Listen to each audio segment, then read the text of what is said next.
Lagyan ko din siya ng caramelized sugar. Tara, umpisan natin. So, ito nga, sangkap ng glutinous rice flour ginawa ko. Then, naglagay ako ng cheese. Ayan.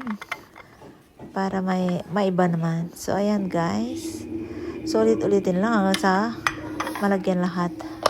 So, ito na. Umpisan na natin magprito dahil mainit na ang kawali. So, ayan guys. So, prituhin lang natin hanggang mag-golden brown. Huwag naman yung sobra-sobrang brown. Para, kasi lumalabas na yung cheese niya eh. So, ayan guys. So, ayan. Kung naghahanap ka ng mura, swak sa budget na merienda, pwede mo gawin to kung mayroon kang glutinous rice sa inyong bahay. Ayan. Gawin mo na. Madali lang gawin. At yan, mayroon na tayong merienda.